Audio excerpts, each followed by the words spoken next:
Dun, dun, dun, dun, dun. Can you hear me now? Yes. Bum, bum, bum, bum, bum. What's up, party people in the house? What up, though? Welcome to Axis Live, one of the sexiest voices in the SFL, Mr. Master. Dave Axis. What's up, party people of the SFL? What's going on? What's cracking? What's happening this Thursday NFL draft night? What's going on? I still see a bunch of you in the chat. I see some of the party people here, a little less than normal, and I understand why. Hopefully, most of you are able to split screen that stuff and be here tonight so we could talk about the semifinals of the SFL playoffs while you're watching the draft. In the meantime, let me welcome you real quick to Season 16, Episode 28 of Axis Live. I'm your host, Dave Axis. We've got another amazing panel here tonight. We have mystery guest number 6 in the unforgettable circle, ready and waiting. We've got, like I mentioned, the semifinal previews, the final 4 of the SFL. Just happens to be seeds 1 through 4. We've got SFL Minor League Week 3 previews as well. We have our quarterfinal Diva of the Week winner.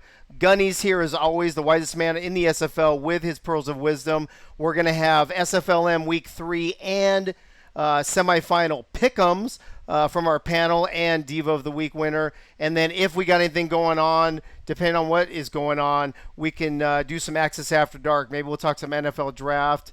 Maybe we'll talk about, I don't know, has there been some transactions going on in the league lately or something? I don't know that I saw anything recently. But what is this? Chad, what are you asking me, bro? Can anyone hear who? I hope you guys can hear me. Can you guys hear me? I think they can hear me, bro. I hope so. Hey, if you guys can hear me, let me know in the chat because I'm about to go to the party people anyway. Yes. Oh, yeah. Everybody's saying they can hear me. So, Chad, I'm not sure what's going on. Hopefully you don't have me muted, bro. Anyway, let's move on to the party people in the chat. Corey Mizzou is here. That's what she said. Dave Iceberg is back. Freddie's here. Bullet Boletsky. Nate Hall. Let me see. Twin Screw. Twin Screw, you going for a record, like consecutive record or something? You're gonna.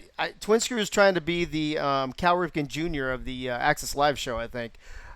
Pink Lisa, the beautiful, wonderful, amazing, almost 30-year bride of Dave Axis, in the house tonight. Chad Rowland is here, it looks like. Who else do I see? Charles is here from Lone Star. I see, is that Wally? I think I see Wally here too. Ron Cochran's here. Benji Matson. Benji, hope you're doing well, bro. Glad to see you in here. Doug Britton, one of my main men right there. Frank the Franchise Way. David Horrell, or David Horrell, sorry. David Horrell, glad to see you, buddy. Haven't seen you in a while. David Leathers and David Horrell, 2 of the 3 guys with the best first names in the SFL. Oh, wait a minute. There's another Dave in here too, right? Hold on. I just saw it. Where'd it go? I think there's like 4 Daves in the house already. What's up? We're taking over, baby. That's all I'm saying. Bridge City Bird is back. I think I said Wally already. We don't have as many people as usual in here yet. Oh, look at the numbers are creeping up though. People are popping in. If you're listening, if you can hear me or you could see me, as Mike Percoco just sneaks in real quick, throw something in the chat so I can know you're here. Oh, Dave Iceberg. So we got Dave Iceberg, David Horrell, David Leathers, and Dave Axis. Dude, we should form our own SFL team called the something Daves. What town? Detroit? Dallas? Oh, yeah, let's do Dallas. That's what we need is another Dallas-Fort Worth area team. Greg Soto, Dave, you're muted, bro, on the Discord side. Nope, I'm looking at it right now, bro. Let's see. Hold on. Can everybody hear me? Yeah, they can hear me, bro. I don't know how that's possible. Let's see. Let me see what I can fix here real quick. Because if I'm muted over here, let me see. Everybody can hear me, right? The Super Daves. Yeah, they're talking the Super Daves. Bridge City Bird is here. Will Todd just popped in loud and clear. So I don't know why you guys can't hear me, but everybody else can hear me. Hopefully the panel will be able to hear me. Otherwise, I'm going to be the panel, I guess, tonight. That's, I see what happened. I muted the server. Now you guys can hear me. I muted I muted my panelists. They don't need to hear me. Just the party people need to hear me. Dwayne just snuck in. And your panelists are high. Maybe that's true. That might be. Hub is here, and I think that's about it right now. A little less than normal, but you know what? We got enough people for a party, baby, and that's all that matters. So let's do this. Let's start knocking this party out. Let's move on to our amazing panel for tonight for Thursday night's semifinal previews and SFLm Week 3 previews. In the unscripted circle this evening, ladies and gentlemen, this is a man, and I say it lots of times, he doesn't need an introduction. He doesn't need it, but he warrants it. He deserves it because he's been here since day one with me, and that is none other than the one and the only Frank the Franchise Wade. Frank, what's up, bro? How you doing, man? What's up, party people? Glad to be back. How you doing, Dave? I'm good, bro. You watching the draft? I've got the draft on. Yes, sir. All right, keeping an eye on my Raiders. Let me know what happens there. Will do. That's awesome. Perfect. Appreciate that. In the unfiltered circle tonight, hopefully I don't mess this up because I had to switch these two. But I'm pretty sure I know who it is. This man, you know, let's be honest. Nobody on my panel ever needs an introduction because you guys already know who they are. But let me tell you, this guy deserves an introduction because I'm pretty sure, I'd have to go back and look at the tape. I'd have to double check, but I'm pretty sure he's the only man in the history of Access Live to drink an entire bottle of whiskey during the show. And, of course, I'm talking about none other than Mr. Chad Rowland. Chad, what's up? I am sober tonight. How are you guys doing? Wait, what do you mean you're... No, dude, that's not in the contract. You're supposed to be... It's not... You're right. It's not in the contract, you know. But I am sober tonight, so how's it going, Dave? All right, well, you know, it's still early, so you still have time. True. You still have time. I got whiskey around here somewhere, but yeah. I'm sure you do. I'm sure you got it from Old Smoky as well. Exactly right. Awesome. All right, in the unedited circle, another man who does not need an introduction because he is one of the top wide receivers in the entire SFL, as well as the glorious offensive coordinator for my own Lone Star Glory. He is the man. He is the Cuban Missile. He is Greg Soto. Greg, what's going on? Dave, what's going on, buddy? Hey, I just want to say, you know, Chad, you know, let me scoot over here. Chad, you know, Chad represented last week, and I'm going to go ahead, and this will be my third one. I already started before the show, so let me go ahead and pour some right there. Hold on a little bit more. My man. Salud, everybody. Atta boy. We got a couple more peeps jumping in. My main man Winkler here. Access Live greater than NFL Draft. Thanks, Wink. Appreciate that, bro.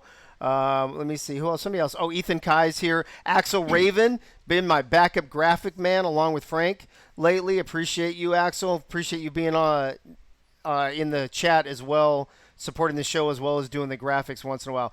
All right, everybody. This is the time that we talk about mystery guest number 6. Who have we had so far? I think Cam was number 1. Charles was number 2. I believe Marcus was 4. Who was 3? Who am I forgetting? Marcus was 4.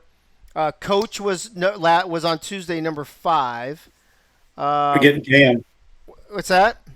You're forgetting Cam, aren't you? No, Cam was 1. And then we had... Mike St. Green. Oh, Mike St. Green. Yeah, so it was Cam, and then Charles, and then Mike St. Green, and then Marcus Dunhill, and then number 5 on Tuesday was Coach. So who is number 6? Let's take a peek here. Let's see if anybody's got let me see. I need some guesses in here. Elvis. I'm pretty sure it's not Elvis, although we are in Tennessee, so you never know.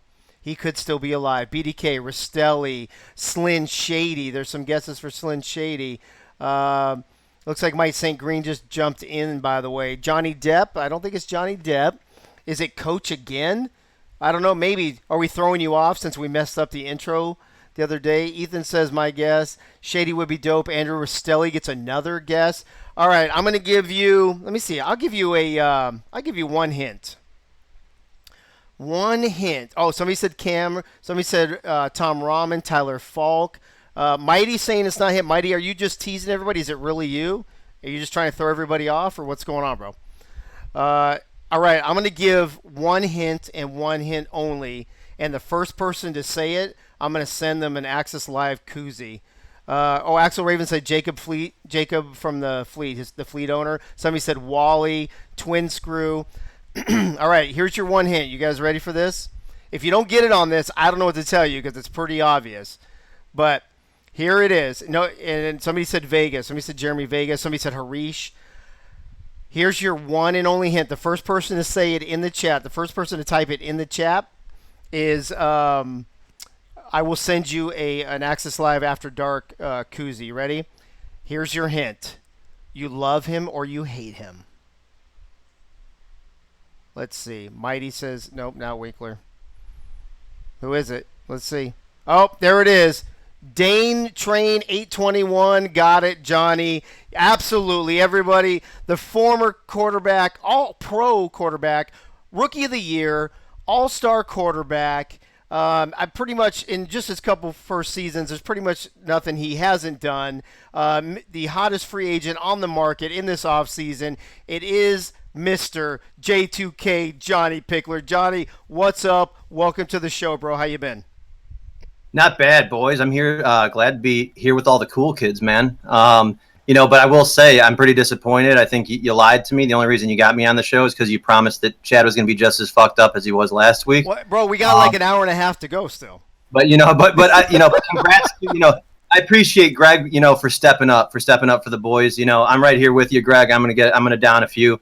But I'm glad to be here with the party people. Oh, here we go. So, I kind of figured. I don't know that Frank drinks. Frank, do you drink at all? Okay, you're muted, bro. Yeah, I do a little bit. A little bit, okay. I know Chad drinks. I know Greg drinks, and I know Johnny. Frank shouldn't be drinking the way he coaches soccer. But, anyways. Ouch. I hope you're talking about video game and not real soccer, because he does well in real soccer. No, video game. Yeah. All right. Anyway, I kind of figured when I put this panel together, I was like, oh snap, here we go. I didn't know if we're going to do shots. Are we doing shots like everybody said? Every time somebody says a keyword like SFL or you're muted, bro, or something, everybody's got to take a shot. That's what we probably should have set up. My favorite quarterback, sorry, Johnny, in the whole wide world, Ace Fennick, just jumped in the house. Dwayne is here. Looks like that's about it. All right, let's get this party started right now. Let's jump into this. First, this weekend, we have the SFL Season 16 semifinals. On Saturday, May 1st. First game is number 3 Baltimore at number 2 Florida at 4:30 p.m. Eastern.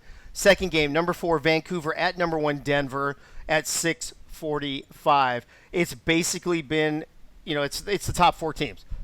Seeds 1 through 4. They've done it. They had to win one game in the quarterfinals with home field advantage, and they all took care of business.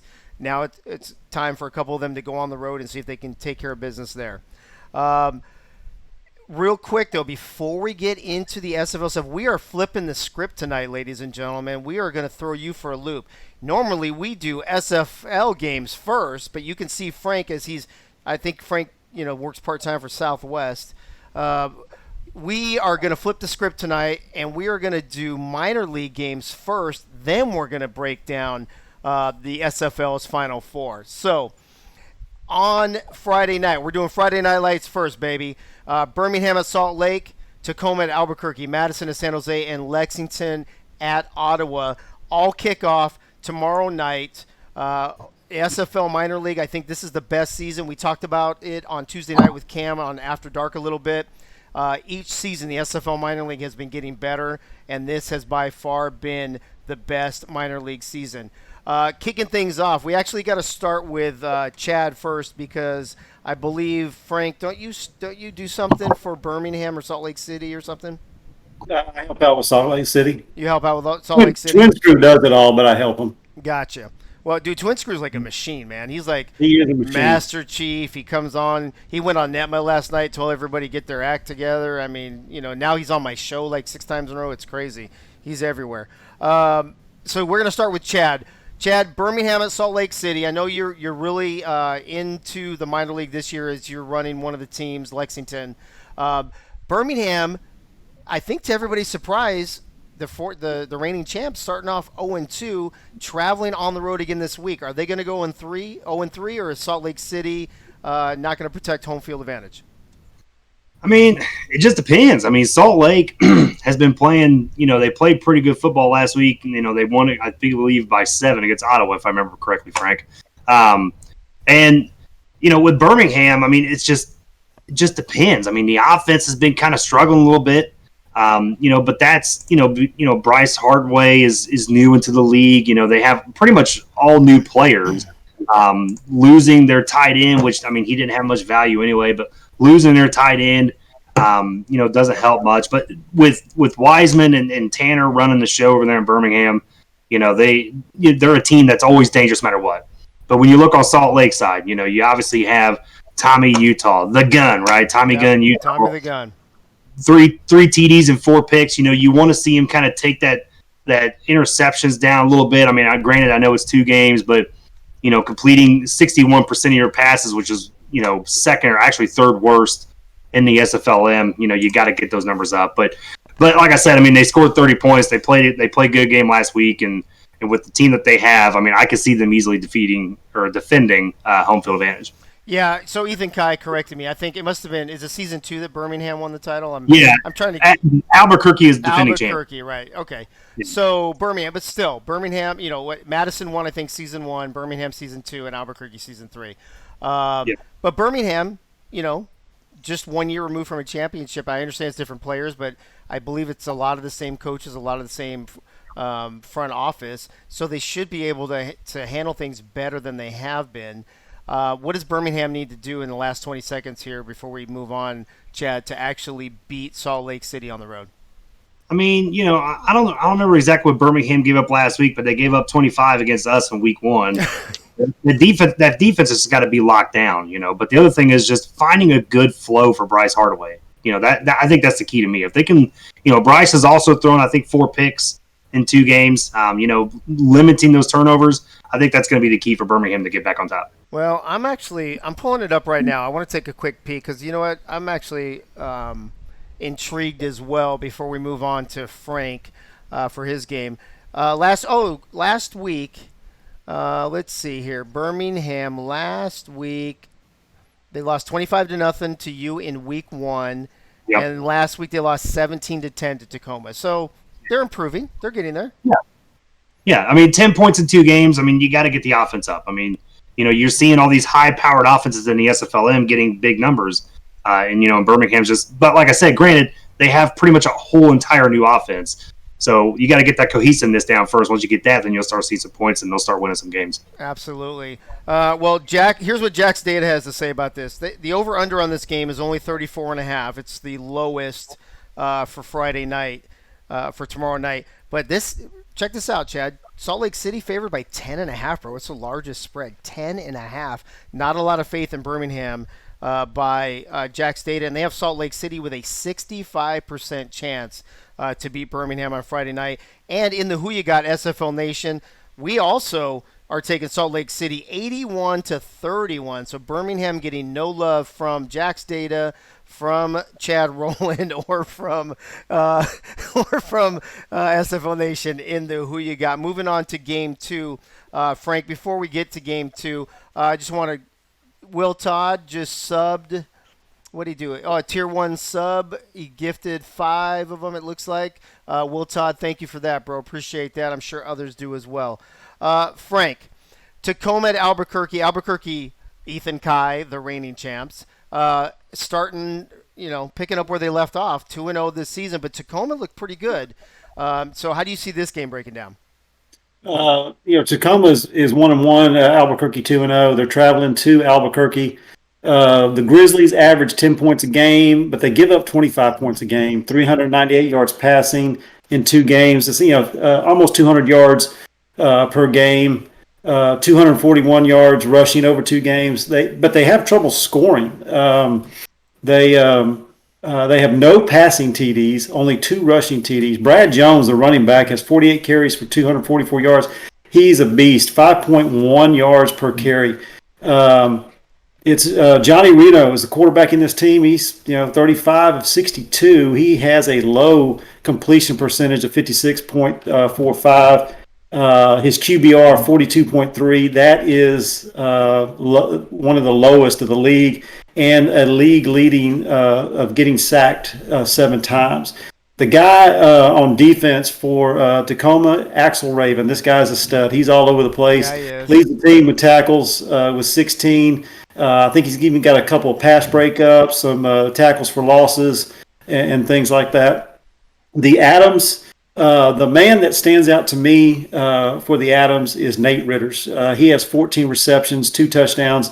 I watched the game last week, and just every time they needed a big chunk of yards or a big play, it was him that they were going to. But he kind of reminds me of Riley Quintero when he was in the minors. It looks similar build and all that, and he's just a good athlete. Henry Miller III is no slouch either. He has 7 catches. Only has 7 catches, but has 2 touchdowns and 107 yards. And then that brings us to Douglas Brown, the running back. He's leading the league in rushing, almost 300 yards, has scored 4 touchdowns. And he has a great 6.2 yards per carry average. Wow. This guy is explosive. Another guy that stands out for me here for the Adams is Zelly Cummings, plays center. And Douglas Brown needs to take him out to dinner for all those holes that he opens up. This guy is massive, and he can move people around. On defense, you got guys like Dante Krim, Yarkov Zoltov, and Frank Stackhouse. He stood out a bunch to me in last week's game. I think he had 2 sacks in that game. But you see these guys, you got to catch them quick, because they're going to be going fast. These guys are going to be snatched up in the draft coming up here soon. Speaking of taking people out to dinner, Mike St. Green in the show chat says Albuquerque in a blowout. I don't know about that, but let's see what Jack's Data has to say. Jack's Data has the over-under in this game at 37.5, and they have Albuquerque by 9.5. It's the second largest after the first game we just said, with Albuquerque having the largest chance to win at 71%. SFL Nation seems to agree with Jack's Data and Mike St. Green as they took Albuquerque 87-29. Moving on to our third game under the Friday night lights in the SFL Minor League. The Season 1 champions, Madison, had a bye, I believe, last week. They're only 1-0, Greg, against my favorite team, the San Jose Flight, that I was affiliated with before. I thought San Jose looked really good last week. Madison looked decent in week 1. This looks like a pretty evenly matched game to me. What do you think? It does, especially, but Madison has a week to prepare. And, I went back even to Season 1. And I was looking, because I know San Jose Flight, they're a decent team, but they had some struggles. Yeah, especially in Season 1, yeah. Yeah, and the Flight actually haven't won a home game since Season 1, Week 6. Wow. This is a home game coming up against Madison. Against Madison, they're 2-0. They've played them before, and Madison has won on an average of 23-11. And it doesn't matter if they play away or at home. It doesn't matter. The Lynx has the San Jose Flight's number. I believe that the Flight, going back to them, is that they need to start winning some home games. If they want to make it into the postseason of the minors, they need to win some home games. They need to assure that. I do think that Joseph Green is going to have another good game, becoming that field general for the Flight. And hopefully they could finally beat the Lynx at home. I think for them, they also got to continue to give the ball 20 times or more to Hazard, whether it's rushing or catching. I think he's dangerous. And also free safety, Deshaun Evans, and linebacker Philadelphia Collins is somebody, some of the people to look for on the defensive side of the Flight. But again, the Lynx, I believe, are still strong. They have to stop Jimmy Hazard. They can't have him have another 100-yard game. Eric Price has to continue throwing the ball 74% of the time, efficiency, like in game 1. And Trey Fennick, running back, ran the ball 33 times for the Lynx in that week 1, and they had the ball for over 29 minutes against the Rustlers.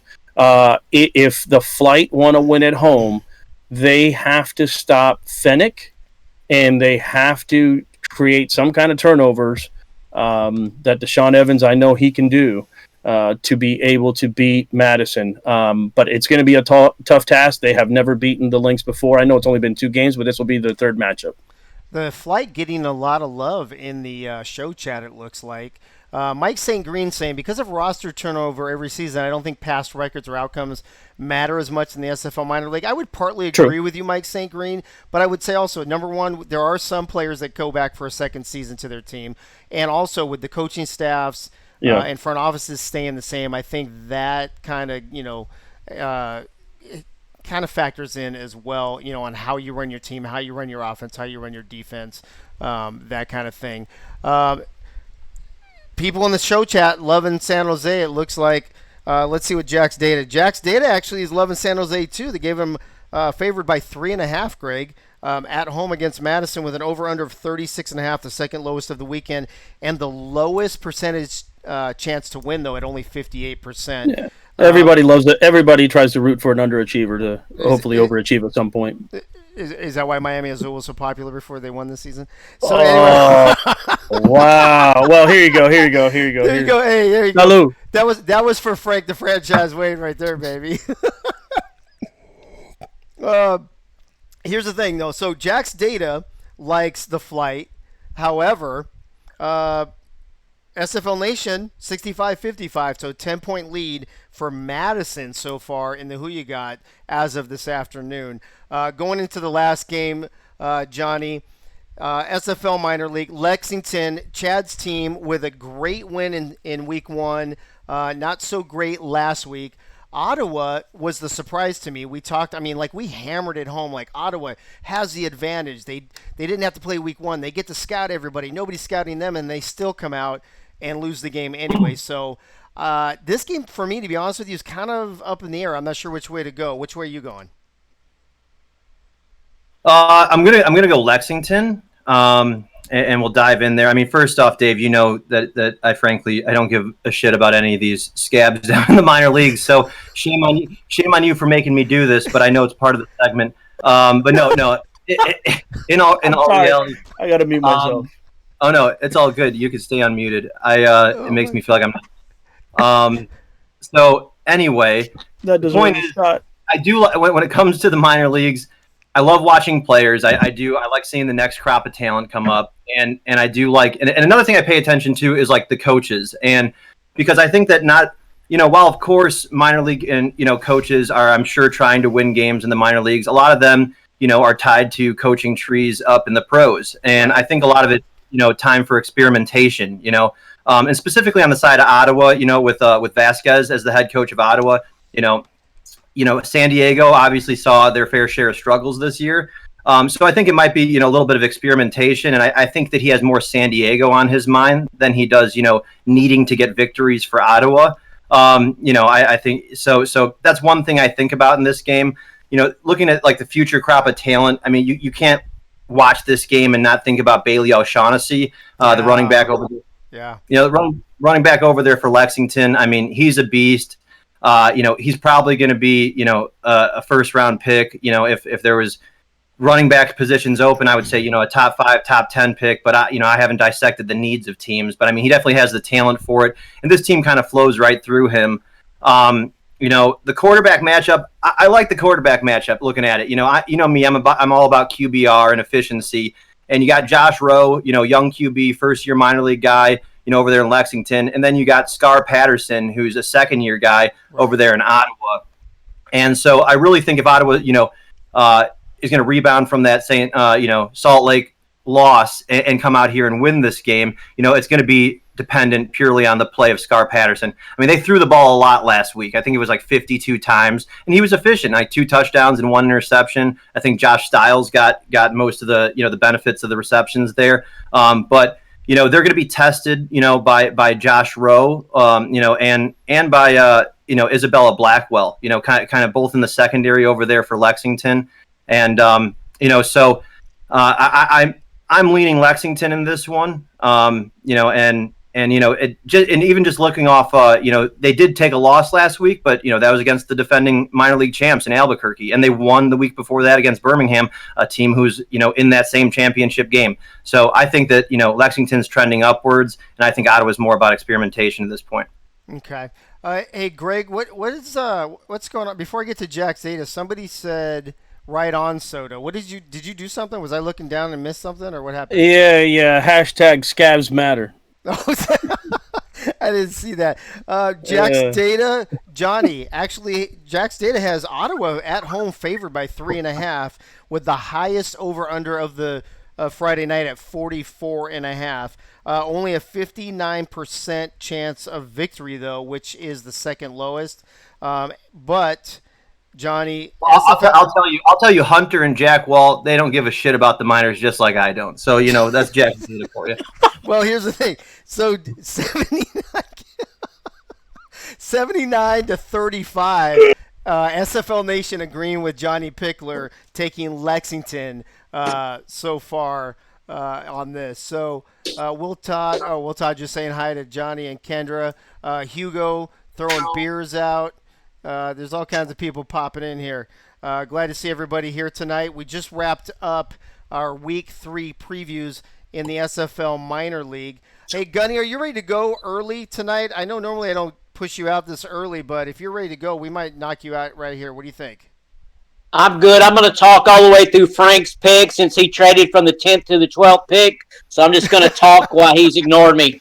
All right, that's perfect. Let me get you set up. I don't think Ray Ray's here tonight, so I don't think we're going to have any Marine hymn lyrics in the show chat, unfortunately, Gunny. So you're just going to have to run with it yourself, bro. Oh, that's good. Good luck to everyone on Minor League Game Week 3 and also to the Final Four in the SFL Big Leagues. Good luck to everyone this weekend. Some minor leaguers that I'm going to be looking for this weekend at quarterback, Tommy Utah from Salt Lake City and OJ Bruin from Memphis. Those are the higher rated QBs. In the running back spot is Brad Jones for Tacoma. Wide receivers are Nate Rivers from Albuquerque and Ryan Roosevelt from Ottawa. Tight end is Rupert Westclield from Ottawa.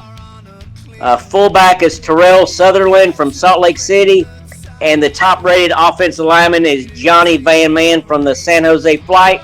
A special shout-out to tight end Caesar Ackerman from Memphis.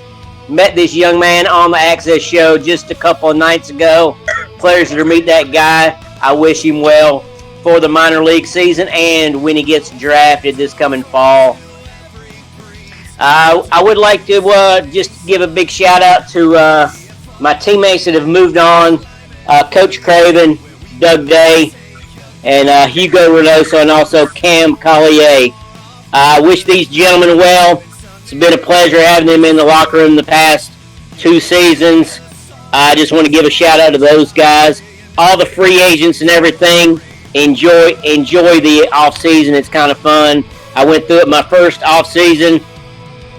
Have a great time, and we'll be looking forward to everybody's new destinations in season 17. And with that, Dave, that is all.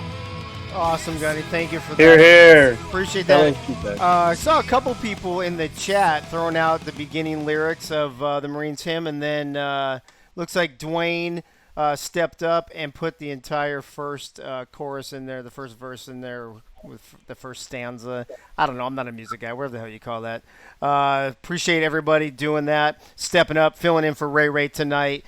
Let's move on to what we are really looking forward to on Saturday after the minor league games on Friday nights, all right? Just a quick recap, a quick reminder. We're going to talk about Baltimore at Florida first. Normally what we do is each panelist has a game and they break down a game. Well, there's only 4 teams left and we have 4 panelists. So I've asked each panelist to break down a team instead of just a game for tonight. We are going to, I know we when we do minor league, we only do 2 minutes, but we're going to put 3 minutes back on the clock, Frank, just for you, buddy. And well, actually, not just for you, for all of you apparently. And we're gonna move on to the first team now. Frank, they are the third-ranked Baltimore Vultures, who put a butt whooping on Lone Star last week in the quarterfinals. They are the reigning champs, but now because of the 3 seed, they're going to have to travel to the number 2 seed, Florida. So break down this Baltimore team for us and let us know if you think that they have what it takes to go on the road in Florida and take victory. Well, first of all, I'm glad you threw Gunny in there, so I didn't have to follow Johnny. I was like, how am I going to follow that? But I'm glad Gunny stepped in. When you score 40 points in an SFL game, it's a guaranteed win. But in the words of Lee Corso, not so fast, my friends. Yeah, 66 points last week, and it was a proof that the Baltimore Vultures are not a fluke of being defending champions. I was lied to, Frank. I was lied to. I was told as OC, all I got to do is score 40. I was fucking lied to. 40 points is a good job. Dude, hey, by the way, I just want to know, and Frank, we'll give you some extra time, but Greg, I looked it up today. Atlanta scored 41 against them. They're the only team that scored more points than us against Baltimore. Frank only needs 2 minutes. That's what I hear. Whoa, hey-yo. Oh, my gosh. Hey, but, you said going into Florida, Florida's a tough team, but you got to remember Baltimore went into Denver last season, and beat them in the snow to come into for the title. So Florida's tough, but Baltimore is going to be up to the challenge. The engine of this offense starts and stops with Jack Wigmore. He needs to protect the football. 31 interceptions on the season is way too much. He's 6th in passing yards, 11th in completed percentage. Wigmore has thrown the ball more than anyone in the league and has the second most completions. 22 touchdowns, that's 4th overall. So he can move the team. He can get them into the end zone. Just needs to keep the ball into the right hands. I think Florida is going to try to stop T-Roy Gaines and make Wigmore try to beat him. T-Roy's got over 600 yards rushing, scored 8 touchdowns. And just when you think you have him bottled up, he's going to break a long run. So he is still dangerous. Ivory Irvin, almost 1,200 yards, 8 touchdowns. Mac Chima, Lloyd Graham. I got to throw that tight end in there. They've combined for 1,300 yards and 10 touchdowns. The weapons are there offensively. Now, speaking of weapons, they have 31 takeaways on defense. That's 2nd overall. Giovanni Bolt has not only been on fire in the defensive backfield, but he is dangerous on the return game. 2nd in punt return yards, and 4th in kickoff return yards. And he has 2 touchdowns. Anytime he touches the ball, he could explode. Austin Brigham and Bolt both have 17 interceptions each. And then you got Troy Loshaw. He steals the rock more than anyone on the team. He's 2nd in the league with 12 interceptions. Very dangerous backfield that can make any quarterback look silly.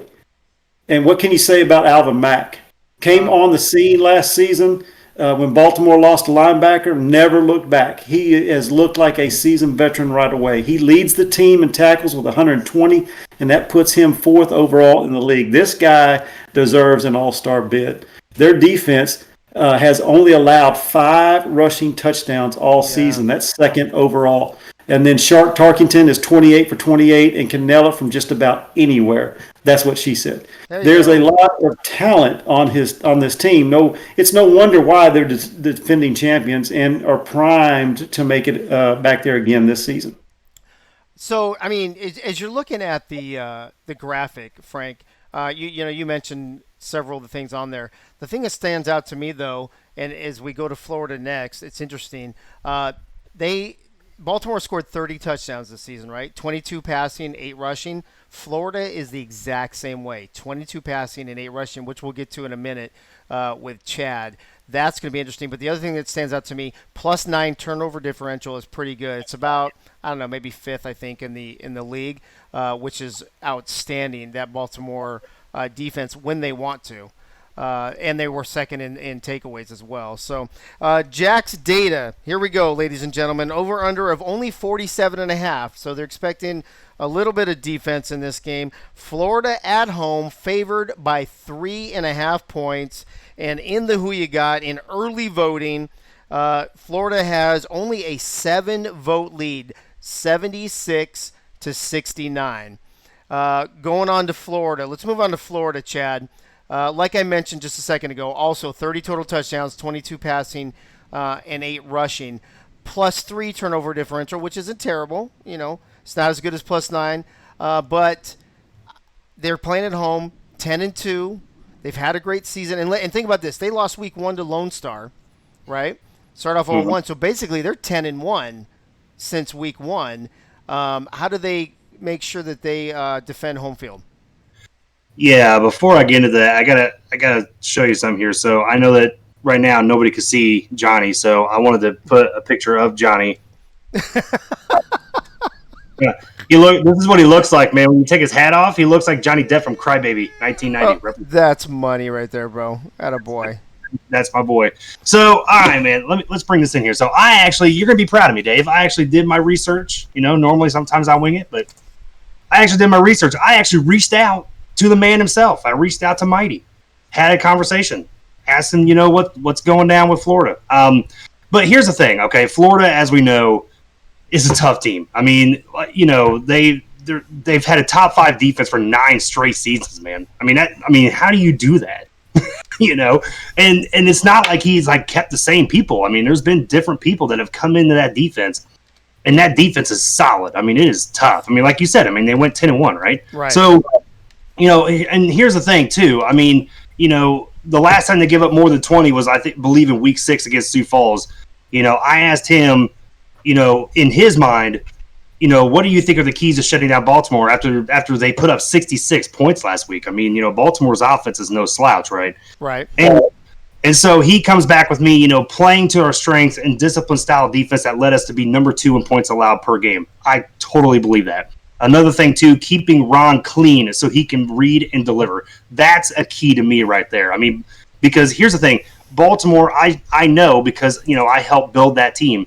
But Baltimore has a really underrated defense. Not a lot of people talk about Baltimore's defense that much. I mean, the Wake is the Wake for a reason, right? I mean, I can hear Cyron Yates in my head right now talking about the Wake. But that secondary with Giovanni Bolt and Troy Loshaw they're tough. And the key to me, I think, and I've said this over and over again, is you know, like Mighty said, you know, keeping Ron clean, letting him read, letting him deliver the football to his wide receivers. He's got some weapons, and especially in the backfield with Charlie Boletsky and the dumpster fire himself, J.W. Doyle. But, I mean, like I said, this team is no slouch. They're number 2 for a reason. And if I remember this correctly, and if Cam was on here, he could confirm this or deny it, but this game has 6 rings between the coaches. 6 championships. Back, what was it, like Minneapolis or Minnesota? Yeah, so T-Pat has 3 rings. Now, obviously, you know, TJ's got 1, but T-Pat's got 3, and then Mighty's got his own. So he's got 3 himself. So, you know, this is going to be just a fantastic game to watch. It's my game that I'm really looking forward to watching. And I hate to say it, but I really think this is the year for the Storm. I really do. After watching what they've done this season, this team is just playing lights out football right now. The most interesting thing to me, Chad, you kind of touched on a little bit. Ron Cochran, one of the most efficient quarterbacks in the league. First in completion percentage, first in QBR, and Florida is only third, or the third best, if you will, turning the ball over. Only 22 turnovers. So that defensive backfield of Baltimore, they're going to have to be real careful because if they take chances, I have a feeling Ron might be able to burn them. Yeah, and if there's anybody that can do it, it's going to be Ron Cochran. Right. Just a quick reminder, over-under on this game, 47.5. Florida favored by 3.5. 76 to 69 so far in the Who You Got. SFL Nation taking Florida. Those 2 games, or that 1 game, sorry. Baltimore, the 3rd seed, at Florida, the 2nd seed. Just a quick reminder here, that's the game at 4:30 p.m. Oh, there we go. 4:30 p.m. on Saturday. Let's move on to the other Final Four game.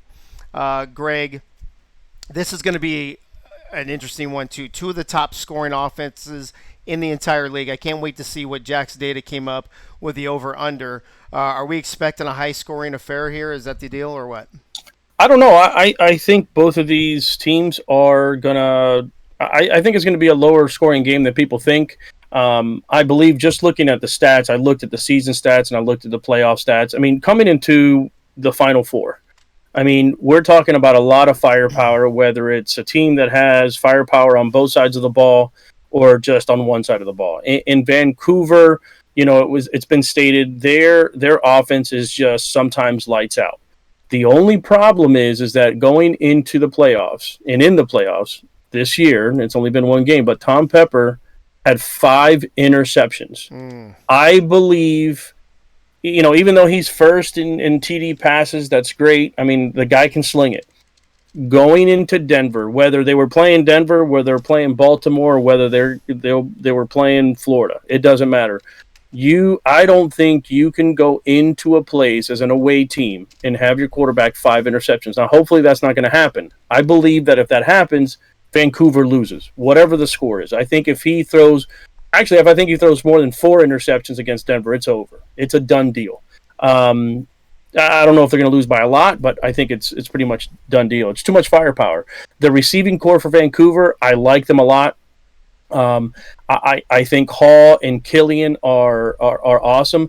The only thing, though, is in this first game where they won barely, you know, they have to find – Tom Pepper has to find more weapons. The ball was only thrown to Hall, Killian, and Redford. That was it. I think you need to incorporate Hamilton in there, Daly in there a little bit more. I think he needs to spread the ball around a little bit so the Nightwings I believe then that the Nightwings are going to pay attention to Hall. They're going to pay attention to Redford. I think they're going to key on them. And you have to find more weapons to throw to against this Nightwings defense. I do believe that the corners for Denver are going to be on their A game like they normally are. Greg, hold on. Johnny, your OBS. I'm getting the echo. 10 more seconds on my clock, please. Johnny, can you hear us? Okay. All right, go ahead, Greg. I don't need any more time. So yeah, and then with Vancouver, Gerald Giudice, the guy is a beast. Defensive tackle for them. He is just amazing on that line. He has 34 total tackles on the line, which, and 8.5 sacks. He already had 2.5 sacks last week. I think he can replicate that. Achilles Papatonis, he's awesome as well. I do believe, though, that their offense needs to spread the ball around some more so they have an opportunity. And it's going to come down to Tom Pepper's arm. He cannot throw the ball. He cannot throw interceptions to that Denver defense if they're going to come out with a win in Denver. I mean, everybody knows about how hot and how explosive Vancouver's offense is. I think the problem with Vancouver, Greg, is their defense. If you notice, they gave up second most passing touchdowns in the SFL. They have a -1 turnover differential, and they gave up the most passing yards average per game. It seems to me if Denver just throws the ball, that would be their best bet to beat Vancouver. Yeah, if they throw the ball, if Denver has a game that they should have at home and they pick off a couple of times Pepper, it's a done deal. I think Denver walks out of there into the finals. Well, I'm going to save the over-under and the spread for after Johnny gives his take on Denver. Johnny, by far and away, maybe Florida is a close second, maybe, but Denver's been the class of the league this season. Only losing one game, been in the number one spot almost the entire time. One of the most efficient offenses. They lead the entire league in points per game.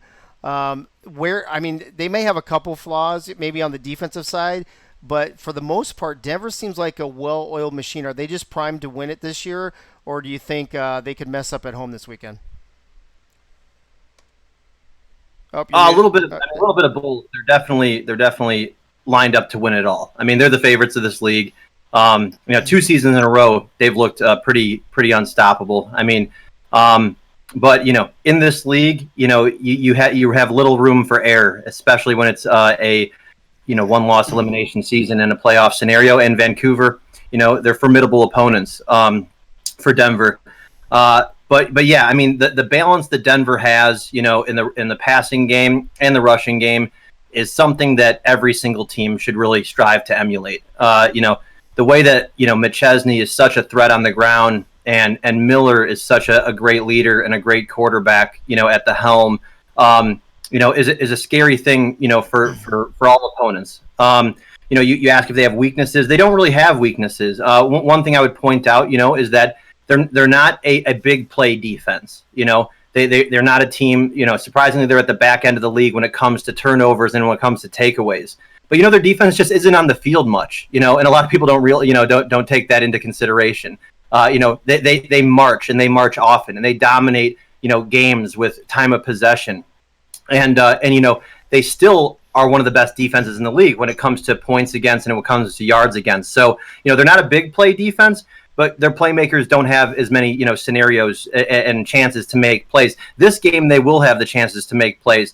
I have like 5 keys to success for Denver this week if they want to, move on and be the team of destiny and go on and face the winner of the other side of the bracket and to beat Vancouver this week.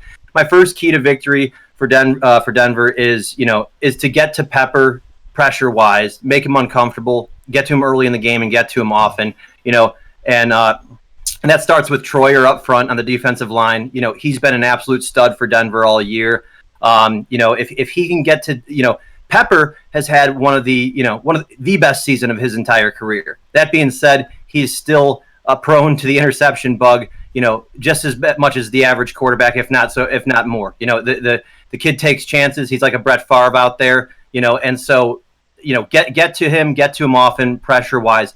And that goes into, number 2, capitalize on Pepper's mistakes because he will make mistakes in the game.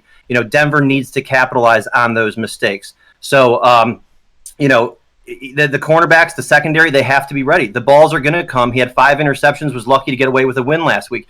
You're not going to get away with turning over the ball 5 times to Denver, but Denver, you have to grab those balls. You have to be ready for those mistakes. So one, capitalize on those mistakes when they do happen. 3, I'd like to see them involve McChesney more in the receiving game. He only had, I think, 6 receptions for 5 yards last week. And he was a top 4 running back in the entire league receiving wise. And he has to kind of mirror Redford. He has to get back to his dual threat ways of doing things. So I want to see Denver utilize McChesney in the receiving game as well next week. My fourth key to victory for them is to not rely on the clutch factor. I think Denver has this thing I like to call a clutch factor more than any team out there. They are so poised, and calm and such a clutch organization when it comes to the final minutes of games. I mean, how many times do the viewers of Denver games get nervous on behalf of Denver, and yet it feels like they don't get nervous at all? They end up getting it done at the end of the day. They come back from a deficit, or there you go, and you got Miller leading them for a 2-minute march, for another win. Or Kramer lines up for a last-second field goal. They're undefeated in one-score games, and in the old saying, good teams know how to win the close ones. But in this game, I would advise them to not rely on their clutch factor. You can only get away with that for too long.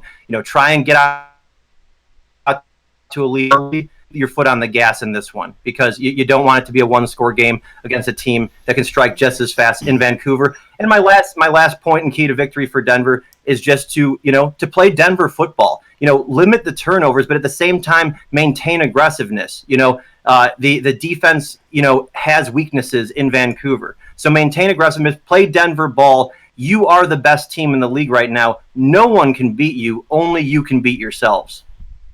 Well, you talked about close game and a one-score victory. Jack's data has Denver only favored by 6 points, so they have them favored by one score. Over under a 57.5, 10 points more than the Baltimore-Florida game, and so far Denver overwhelmingly 95 to only 47. SFL Nation taking them in the Who You Got. So I think a lot of people are on the Denver bandwagon as well, Johnny. That concludes our semifinal, final four, top four, 1 through 4 seeds that are playing on Saturday, the previews for that. We are going to move into, let me see here, I'm going to move this around a little bit. Diva of the Week. We had 6 nominees like we always do. The voting wrapped up earlier this afternoon. And I don't know if anybody has any guesses in the chat on who won. I think that, what do we had here? We had Wigmore, Jeremy Vega, Mac Chima, Riley Quintero, Ron Cochran, and Kendra Hall were the 6 nominees for the quarterfinal, for last week's game, quarterfinal Diva of the Week. Well, with no further ado, that person is in, let me make sure they're here. They are here in the Showtime room, ready to accept their award and do the pick'ems with us. It is none other than Miss Kendra Hall. Kendra, welcome back to the show, sweetie. How are you? And congrats on winning. I believe, is this your second Diva of the Week win? Yeah, this is my second Diva of the Week win. You won one, was it last season or earlier this season? It was last season for the first round of... Oh, the wild card week. That's right. Look at you. You save it all for the playoffs, apparently. You've had a hell of a season, girl. Talk to us about not only your quarterfinal victory and your 2 touchdowns and your 100 yards and only a half. Did you actually even play in the second half? Did you take the second half off? What happened there? I think I decided to go and get some Starbucks during the second half, so I was letting everyone else play the game. That's so nice and gracious of you. How do you feel about Vancouver's chances this weekend going against the top team in the league? I mean, I think their chances are good as long as they at least play me out there.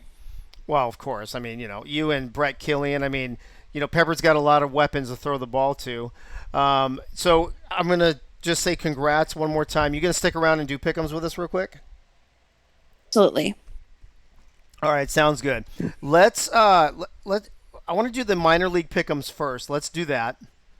I'm going to pull up that other right there. Chad, I'm going to start. I'm sorry, Frank. I'm starting with you. Let's do Friday Night Lights first. Birmingham at Salt Lake is game 1 on Friday night at 7:00. Who you got? I got Salt Lake City. Salt Lake City. Chad? Yeah, Birmingham's got to prove it to me, so I'm going Salt Lake. Okay. Soto? Annapolis. I'm sorry? Annapolis. Hey, take another shot and give me a real answer. Birmingham. Birmingham. So you think Birmingham's going to get their first victory? Yeah, sure. Why not, man? Yes. I don't pay attention to that shit either, man. I'm just like Gunny, man. The gig's up, man. The gig's up. The gig's up. Dude, I'm going to have if to Annapolis ain't playing, I ain't paying attention. Annapolis. If Annapolis ain't playing, I ain't paying a damn bit attention. What's your to thing? what's going on? What's your allegiance to Annapolis? I was there. That's where I started. He was there with me. Oh, okay. Oh, was it? Yeah. I didn't remember that. Really? He's a Lexington Minor fan. If you really want to no one Oh remembers. yeah, I'm a that. Lexington Minor I'm fan. telling you. What's that, No one- Johnny? I said no one remembers that shit. That's what I'm telling you. No one's paying attention. Not even you, Dave. No, You know what I'm I feel like I'm paying more attention than the rest of you are. Jeez. wait. Johnny, who you got? Birmingham at Salt Lake. Birmingham. It just sounds like more of a fucking football state than Salt Lake.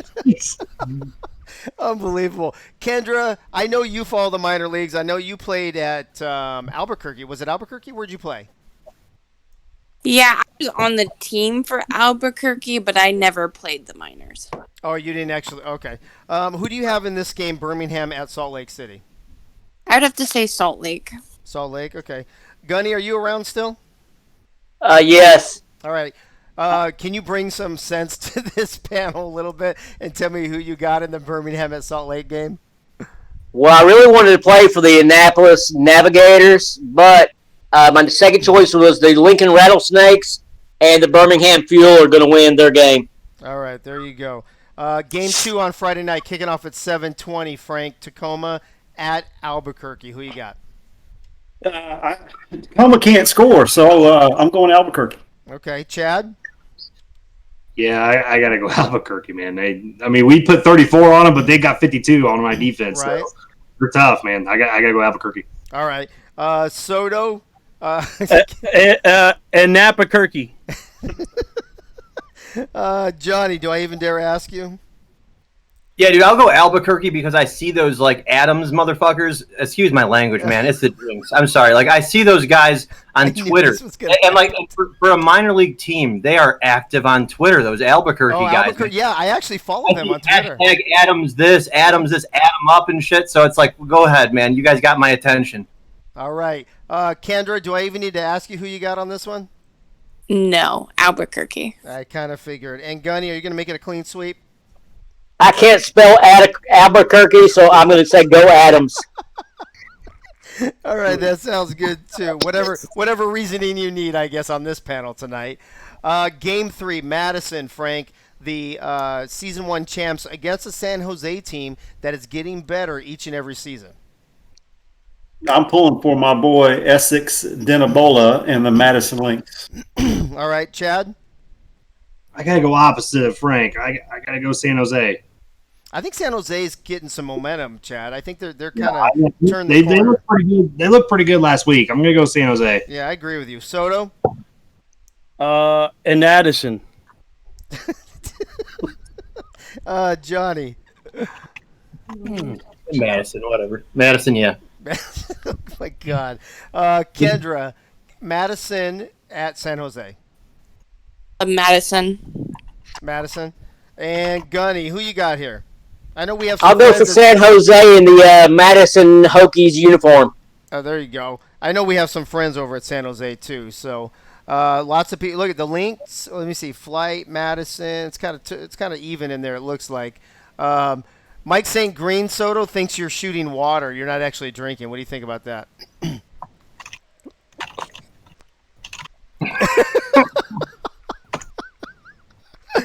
Attaboy. All right, Frank. The last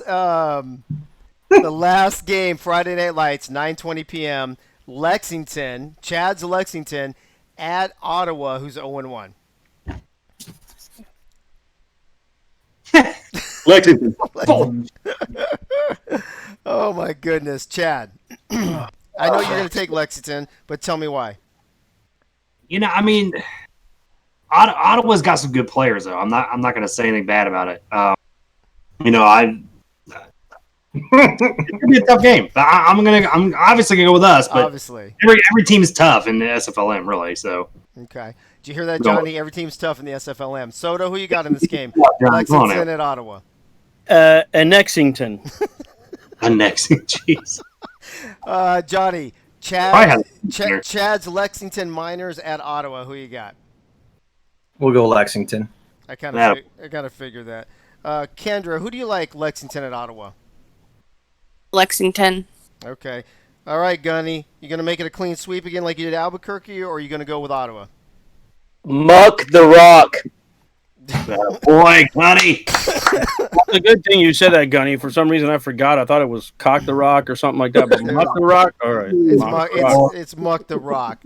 All right. Now that we've gotten through Friday Night Lights, let's take a look at the Final Four on Saturday. Game 1, the third-seeded Vultures at the second-seeded Storm. Frank, who you got? I really like Baltimore in this one. Baltimore, okay. Chad, I know you're probably going to go Baltimore because those are your boys, but you gave Florida a lot of love in your preview, so who you got? I know I'm going to hear it from these guys. I really am. Cyron Yates and all these guys are going to give me grief, but I got to go Florida, man. I got to go Florida. They're playing top. Their fucking defense slides out. They're playing top. Yeah, you're giving Florida a lot of love, bro. I mean, you can obviously, they had a game where Jack Wigmore threw for, God, I don't even know how many yards he threw, like 500, I think, something like that. I don't remember. I totally forgot about that already. They put up a 66 burger on your ass, but hey, my thing. Hey, we scored 40 on the defending champs. Did you hear about that part? I did hear about that. You forgot about the other 26 you gave up after that. But anyway, Chad, I think you're starting to break up, bro. Let's move on to Greg. Anyway, but like I said, Anyway, but like I said, man, I mean, Florida's got, all that defense and just too many weapons, man. I mean, I just see them easily in the playoffs or in finals, I mean. All right. Soto, Frank took Baltimore, Chad took Florida. Who do you agree with? It's 10:08. It's after dark. I'm going with Florida and Ron Cochran. Dude, after dark doesn't start till 10:15. Oh, Oh my God! Hey, Cock the bush all day. Cock the bush. Gunny, can you make a note for me? Remind me never to put these three together on a panel again. I'll keep that in mind. Thank you, Gunny. All right, Johnny. 2 Floridas, 1 Baltimore. Who you got? 1 cup. We're gonna go Baltimore, and we're gonna go Baltimore. Any reasons or? No. I mean, I think it's gonna be a good match. I'm looking forward to watching it. Both teams are hot. I like. I just see Baltimore. They're kind of, I think, at the end of like their eclipse, of their dynasty type of thing going on. But I still think they got this run in them, and then maybe the decline starts after that. But I think they finish this season strong. I think they're going to be representing in the championship, and they're going to have a chance to defend their belts. I just like the storyline more so than anything, I guess. Okay, Kendra, the defending champs Baltimore at the 2nd seed Florida Storm. Who you got? Florida. Florida. Why do you like Florida? Oh, it's somewhere I would like to be at this moment. I think that probably a lot of people would say that. All right, Gunny. Seems like it's pretty semi-even here between Baltimore and Florida. You got the defending champs, or you got the number 2 seed? I want to see the defending champs in the championship again. Okay, there you go. All right, so our 6 panelists, 3 for Baltimore and 3 for Florida. Moving on to the other game, the other Final Four game, 6:45 p.m. on Saturday night. 4th-seeded Vancouver at the number 1 team in the SFL, Denver Nightwings. Frank, who you got? This is going to be an exciting game. I'm going to go with Denver. Okay, Denver holding serve. Chad? Yeah, I mean they're fucking tough. Denver. Soto? Denver, because I don't want to see Andy spamming one of the channels in the SFL.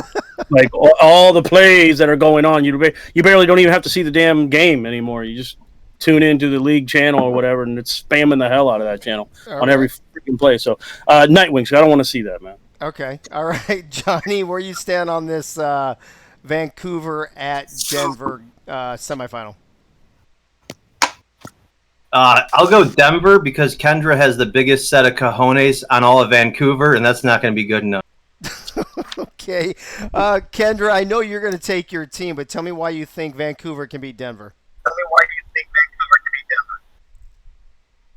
See, I feel like we all have some strong players. It's just going to be down to, are we going to be strong enough to push them off their game? Okay. Gunny, we got 4 people taking Denver. Kendra, the only one taking her own team. Who you got? Denver has been 22-2 in the past 2 regular seasons, so they've had the best record the past 2 seasons. Baltimore is the defending championship. It's going to be Denver versus Baltimore next week. Wow. Okay, that's pretty bold. All right. Well, there you go. It looks like the panel is even. They're split on Baltimore, Florida, but 5-1 taking Denver. I don't have anything specifically for After Dark. I'm going to open it up real quick since we have a little bit of extra time. If anybody in the chat has questions for the panelists or has any topics that they want to talk about real quick, in the meantime, I think I'm just going to go through the panel while I'm waiting for this. I mean, I almost don't want to do this. I almost feel like I shouldn't do this. But Frank, tell me who you picked. You picked Baltimore and Denver. I don't know if any of you will be on for next Thursday for the championship game, so I want to get it out of you now. You took Baltimore and Denver to make the semifinals. Who do you have winning the whole thing? I got Denver winning the whole thing. You got Denver? This is going to be a good. It's going to be a good matchup, just like the game was last year. In the playoffs, it's going to be a good matchup. But I think Denver's going to pull this out. I think they're destined to pull this out. Okay, Chad. Same question to you. You took Florida, Denver. So who wins the championship game between Florida and Denver? Yeah, Pink Lisa's asking about what Johnny uses his hair to stay up like that. You don't want to know. I think he is probably. There's something about Mary, but go ahead. About Mary, thank you. Man, Florida versus Denver. Like I said during the preview, I'll say it again. I think it's Florida's year. Mighty gets his 4th ring. There you go. So Florida beating Denver in the championship. Soda, what about you? You chose Florida and Denver as well. I am with Chadwick over here.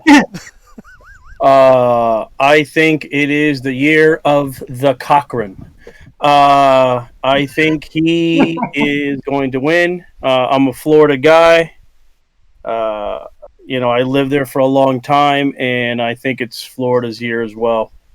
And it'll be nice to know that LSG beat the champions. There you go. That's perfect. Johnny, you have Baltimore and Denver in the championship game. Who do you have? Man, that'd be a good game. It'd be a rematch of the semifinals last year, right? Yes. So yeah, is Vega done after this year? Is that what we're hearing? I don't know. I mean, didn't he take a year off last year, or was it the year before? Yeah. I don't think he can help himself. I mean, I heard that he's done after this year, and he's taking a back step again. So I think he wants to end on a high note, and I don't think that the league's gonna let him do that so easily. So I'm gonna go Baltimore, and it's gonna make him feel compelled to stick around, like he has some unfinished business or something. Okay. Kendra, you picked Florida and Vancouver, the opposite of what Johnny picked. Who do you have winning the whole thing between Florida and Vancouver? Say Florida, to be honest. I love Vancouver, but My bad. You love Vancouver, but what? I said I love Vancouver, but I don't think they're going to win the championship. Okay, Florida. You think Florida's just too tough? Yeah, I believe so. Okay. All right, Gunny, last word is to you, and then we have one question from the audience that I'm going to go through the panel with real quick. Gunny, you took Baltimore and Denver, the same thing that Johnny and Frank took. They each took a different one to win the championship, though. Who are you taking? Denver won in season 13. Jeremy Vega sat out season 14. Season 15, 11-1. Season 16, 11-1 during the regular season. Baltimore is the reigning champion. Until Baltimore loses, I'm going with Baltimore. Oh, snap. That would kind of stink to go 11-1 back-to-back seasons, Gunny, and not win a championship, don't you think? That is true. All right, well, one quick question we'll run through. This comes from Dwayne, co-owner of St. Louis. For the panel, After Dark, how do players, or how does the panel at this point, feel about the injuries and penalties that we have in the SFL? Are they a needed part of the game in order to add realism? Or as paying players, do you feel they should be eliminated to allow for a better player experience? And what rule changes, if any, would players like to see in these areas? Actually, scratch the last part. Let's just talk about the first part. Injuries and penalties. Frank, do you think they are needed to make the game more real? Or do you think as a paying player, they should be eliminated to allow for a better experience? I think the penalties for sure need to be part of the game.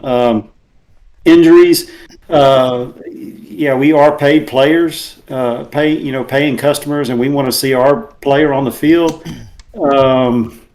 That's difficult. You try to get this to be as lifelike as possible, and injuries are part of the game. Just fortunately, you're able to come back the next, game and not sit out the rest of the season. Don't you think that is, though, Frank, and I'm going to ask Chad the same thing, don't you think that's kind of like the balance, right? So it's called the simulation league, right? We're trying to simulate real football as much as possible. So injuries are part of the game. Well, if you're injured and you miss part of the game, maybe you come back or maybe you're out for the rest of the game. But the great thing about this league is you're always back the next week. I think that's the part that goes towards that you're a paying customer, right? Right. But injury during the game, I think that's the simulation part. So if you had to make a decision, one or the other, which way would you go, Frank? I know it sucks when your player gets hurt. Fortunately, I haven't had to experience that so far. Knock on wood, but I'm okay with the way they have it set up. Okay. Chad, what about you? I mean, the penalty thing is I'm fine with. Like, I don't think we need to take those out. I mean, you got to have penalties in there. I mean, if I gotta have, I gotta yell at myself for my fault, for jumping off sides if that's the case. For your offsides, exactly. But injury wise, I mean, if we had injuries and if we had the injuries that were live on there, I mean, right now, I mean, Harish would still be dead. So, and nobody wants that. I think nobody wants to not see Harish. You gotta show love to the guy, but. No, I mean, then obviously too, each team has 20. Each team has a team doctor. There's 24 jobs out of the SFL. You don't want to take them jobs from the team doctors, but miracle doctors. Yeah, I mean, London has Doogie Howser, I think, for the team doctor. I'm not 100% sure, but that's but yeah, I mean, I think it's fine where it's at. I don't have an issue with it. I mean, I understand the realism part, but at the end of the day. I mean, if you get injured, we only have 20 roster spots, then, what do you do? I mean, then you have to add more roster spots in case of injuries happen, and that's just not going to happen. So you like you like the status quo? You like the way it is now? Yeah, I like the way it is, yeah. Yeah, I agree with you. Ethan Kai just chimed in. He said, I would hate to have a player out for 11 weeks if you got injured. Right, and I agree with that, Greg. It's because we're paying. We don't want to miss, 5, 6, 10, whatever weeks due to injury. But I think I agree with Frank and Chad that I like the way it is now. If you get injured part of the game, that's the simulation part, and then boom, you're just back the next week. Do you agree or do you disagree? Well, fuck it. Maybe it's the drinks I've already had, but yeah, when it comes to like injuries, I think if you come back during the game, it's cool. But I think if you're out for the whole game, I mean, even though I'm paying, I wouldn't mind if, strategically, for your, for the way you got to plan and for the other team to plan, if you're really hurt, maybe being out for half a game, the next game. And, when you go into halftime, Cam goes in there and puts you back at your spot, moves you down. I mean, I don't know if there's a way to do that or not. I don't know if there is or not.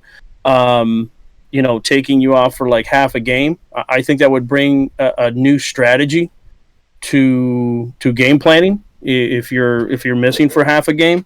And then when it comes to the penalties, sometimes I don't know. Sometimes, to be honest with you, maybe the realism part of it, I wish there were more fucking penalties. To be honest with you. I was gonna say there doesn't seem like there's very many penalties. I don't think there's that many penalties as it is. So if anything, I see a lot of games where like, well, wait a minute, my receiver just got held. What the hell? You're not going to call pass interference on that. And that's what I mean. I guess that comes from my point of view as I'm watching my player, getting held or getting tackled or whatever. I don't think the pass interference call is really getting called that much. I mean, I do see it. So I would say maybe make the penalties a little bit stricter, right? And because there's hardly any holding, too. That's another thing. I see a lot of the defensive line jumping off sides, but I hardly see holding calls on the offensive line, which takes away. I mean, we know that happens. And if it's simulation, why not have a little bit stricter? Stricter penalties. So if anything, I would probably go that route more than probably if I had to choose between that and injuries. I would make it a little bit stricter on the penalties. On the penalties. Johnny, before I get to you, a couple things in the chat real quick. Ron Cochran, thank you. Raiders are on the clock. If you guys can let me know who they took, that would be great. Kendra Hall had to bounce. She had a really bad headache, so I appreciate her popping on to accept her award and do pick'ems with us. But she had to bounce. Dwayne. If we had a larger roster, then maybe injuries would be an opportunity for a rookie running back too to step up. I think that, but then that kind of goes to what we talked about with Cam on Tuesday, right? Then you got to start charging different amounts of money. You have to start doing tiers, and it makes things a little more complicated, a little more convoluted, I think. Johnny, I'm actually kind of happy with the status quo, except I'd say I agree with Greg that I think there could be more penalties called. But I do like the fact that maybe I'm injured and I'm out for that one game, but I do like the fact because I'm paying, I get to come back the next game. Sorry, hold on, Johnny. Of course you agree with me. You're getting held on every play. Your sleeves are getting pulled every fucking play. Of course you agree with me. Come on now. There you go. Johnny, what do you think? Yeah, you guys all said basically kind of stuff that I would say. As far as Greg's point, I don't think the league would ever do that, and I think it's too complicated to do the like that half a game type of thing. I do like the strategy idea. If you did like a one game, like if you're injured one full or two full games afterward. Now, you could get more minor league guys involved at that point because you could have an injured reserve. You could put guys on the IR so it wouldn't affect your cap for 2 weeks. You could pull someone up from the minors, sign them to a 2-week contract, and let them have some fun. And then you could throw them back down and put your injured guy back on the team. So there are flexibility like areas with that. But definitely as a paying customer, talking about the consumer experience, I'm on board with that'd be miserable to be out for an extensive period of time. That being said, I'm so sorry, Dave. I have to rant for just really quickly on the second part. Real quick on the second part of Dwayne's question, because we're talking about the customer experience and what rule you would change. Hey, I think Johnny, it's let me ask you real quick before you do that. I just want to comment on what you just said. Mighty just said, if you guys read it, Season 5 Baltimore had to go through that when they lost their star running back for the rest of the season. He only played their first 3 games. That's what actually led to the one-game injuries being approved by owners. I just wanted to put that in there since we're moving on to another topic, so go ahead. Okay, that's interesting. Yeah, no, it's good to know, but I think that owners are pretty drastic with just because something affected them, they quickly change it, and running backs are overpowered, so let's change that because we didn't have a good running back, and etc. But I'm not gonna take shots at the owners right now. What I do want to take shots at is one rule that I think needs to change, and I guess it's in the owner's hands to do so. So do the right damn thing. Is that there has to be a retirement date set on players. It is absolutely ridiculous. We're talking about realism in this league, that there is still, to this day, this league has gotten as big as it is, and there's players that can play for an infinite amount of time.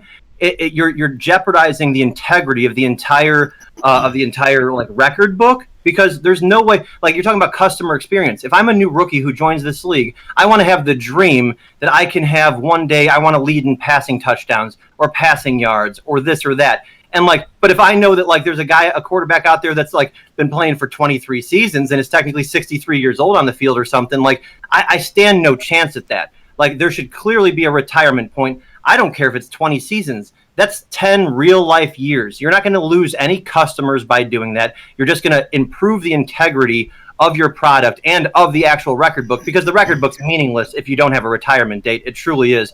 So set a 10-year period on it, and then after 20 seasons, 10 real life years, that guy can go create another player if they want to, and have a junior, have the son of whatever player you just retired come on up and carry the legacy, but there has to be a retirement date. I think it's ludicrous that there's no retirement date, and it's clearly because a couple of owners are tied to their players. It's create a new owner player. I don't care, but set a retirement date. You can still set, the oldest player in this league, I think, is only 9 seasons old, so you could still have 11 seasons to go. Just give me an effing date, because there has to be a retirement date. And going along with the integrity of the record books, you have to clear out generics from the record books, because that's also ludicrous, because we no longer keep stats of the current generics. So how do you have the stats of old generics permanently above all of your paying customers who are paying money to set records and break records? If a second running back is doing something, or who's a generic, we're not writing down his stats and things like that.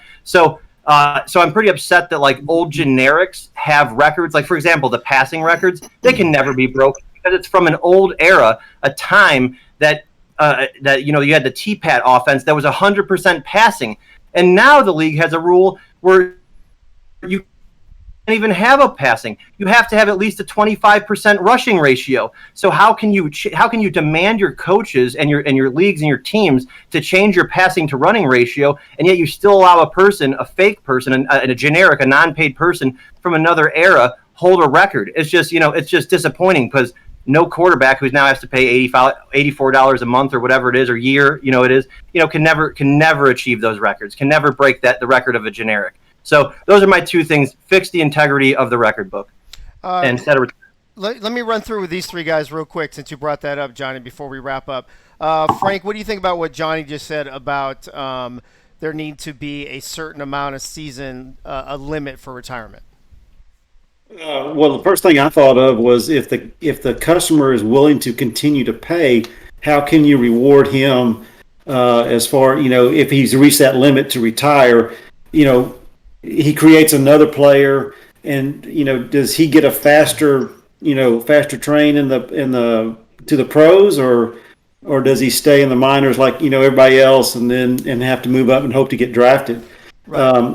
I thought about that, and then I started thinking that an NFL player is a year deal. We play 2 seasons in a year, so how are you going to add that all up with is one of our seasons a full year for that player, or is 2 seasons going to be a full year for that player? Right. So Chad, what about you? Yeah, I mean, I agree with that. I think that, and I think that those players that were in the record books, I think they were not generics, if I remember correctly. But that's a different story. But they were just Skeletor Funk. I thought he was a generic who holds all the records. I think like Rocco. I think Rocco. I can't remember what his last name. Marcioni or whatever. Marconi, yeah, I think it was a star player, but it just wasn't a user. I can't remember. Well, that's what I mean. Is user players. Get rid of the user. Yeah, I can't remember if I think that's how it went back in the day. But somebody probably like Mighty or Dwayne could probably clarify that. But in the chat, but Mighty said you're correct in the chat right now. Okay, that's what I was thinking. I thought I remember TJ telling me that a long time ago. But anyway, but when it comes to that sort of thing, the only reason I would agree with it is because of the fact that with the minor league system that you have now, you want to be able to have like quarterback, for example. I mean, it's always. I mean, now we have a bunch of quarterbacks available, but normally that's a position that is really tied up. Same with the running back, and I know they increased the prices or whatever, but these guys that are in the minors, they may not be able to find spots. And then they got to kind of restart again. The only thing I would think of is because of that reason that a retirement age wouldn't be a bad idea. But yes, I agree with Johnny on a lot of those aspects. But my reasoning, I guess, is a little different just because of the fact of SFLm players. But okay, Greg, I know you got to bounce, so let me just ask you real quick. I don't even remember what the question was, man. About retirement, about there needing to be a retirement, and let me ask you this also: do you think that the record book should be divided up into eras, if you will? On the retirement, yeah, I totally agree with Johnny. I mean, that's something that even another league that we're a part of and I'm doing as well is going to be, doing even regression almost, where at the end of the season you regress and then you got to, once you start, peaking, and once you go over that hill, when you start actually getting into what a player starts in their kind of twilight years, you kind of start regressing a little bit. But I'm totally fine with that, with having a particular time frame, and sometimes even people in the chat were like, "Damn, 10 years, that's a lot." 10 actual freaking years, that's 20 seasons. Crazy. That's a long time. So yeah, I do agree that there should be a cap, and like Johnny said, you could just go ahead and create another player. What's the big deal? Another alter ego, which is fine. And then what was the other question? I was just asking if you think the record, because of the way things are now, because of the different eras, you've got the progression era, the pre-progression era, whatever the early stuff was before they even became the SFL, should those all be kind of separate record books? Yeah, they should. It's like, yeah, totally. Because, I would hate for Ace to be in the league for a long time, and then some generic has a record, I don't know. Totally. I agree with that. Yeah, they should be completely separate. It's almost, you should have record books from one era and then record books from this one. From when you should almost have a record book for now being on legendary setting. I mean, it's such a change in the meta. Right. I mean, we're really that's a good point too. I never thought I'd agree with Johnny so damn much. Maybe I saw this. I blame the booze. It's the booze. I blame the bar. Jesus. All right. Have a good night, everybody. All right, Greg, take it easy. Johnny, last word goes to you, and we're going to wrap up. Last word goes to me. No, I mean, I just addressing what Frank said. It was a good concern. Will players have to go back through the minors? Would they be discouraged by that? For one, it wouldn't be a concern of mine if someone was an enthusiast in this hobby and paid for 10 whole years. That's a lot of their life for this hobby. 20 seasons to have a player. I don't think it would be that difficult for them to either hang it up, join management, be ownership. They're probably ownership already by that point, or just restart another player. And will they have to wait behind the minors? No, I don't think that'd be a fear of an individual who's been around and in the servers for 10 years, because they're so known, they'd be picked up by all the people they were just friends with. They'll probably go play for the same team they just retired from. So I don't think that's a reason to discourage the rule or anything like that. I definitely think there has to be retirement. But I've had fun with the show. It's been a good time. No, that makes sense, Johnny. That makes sense. Yep. I appreciate all of you guys being here. Maybe on Tuesday, it looks like Dwayne and Mighty brought something else up. Is the should they be charging for owner players? Would that solve the issue for there not being so many owner players, or do you think, or do we think that the owners would just pony up the dough, like Mighty said, and have their player and the bottom and just the basic fact of, do we think owners should or should not have to pay for their players? So maybe we'll talk about that on Tuesday. Because I am going to wrap this shindig up right now. A few quick announcements. Number one, please go into the server. Remember, we talked about the Axies, the awards that we're going to do at the end of the season. Throw your 2 cents in there for potential categories and nominations. Also, I think tomorrow's going to be the last day, Friday or Saturday, last day. If you didn't, I've had a few people DM me since Tuesday, since I brought this up. If you didn't get on the T-shirt survey, just shoot me a DM, because I'll be putting the order in on Monday. Also, last thing I want to say, you guys know, and Johnny's very well aware of this, Louisiana's e-paper, e-magazine, Swamp Talk, is coming out with the Swamp Talk Awards. I believe they're going to be released tonight or tomorrow. So I was asked to let you guys know about that, so you guys can vote on all the different categories. I don't know what all the categories are. I'm assuming it's player of the year, offensive player of the year, and stuff. But maybe there might be some different categories. Who knows for sure? So, I'm sure Ross Napoli's sending that out probably tomorrow. The Swamp Talk issue, and it will have the awards in there for you guys to vote on for them. I think Whiskey LaFouche won them all. What's that, Johnny? I said Whiskey LaFouche. He'll take down those awards. Oh, there you go. So special thanks, Frank the Franchise Wade, Chad Rowland, Greg Soto, and everybody's favorite quarterback to love or hate, Johnny Pickler.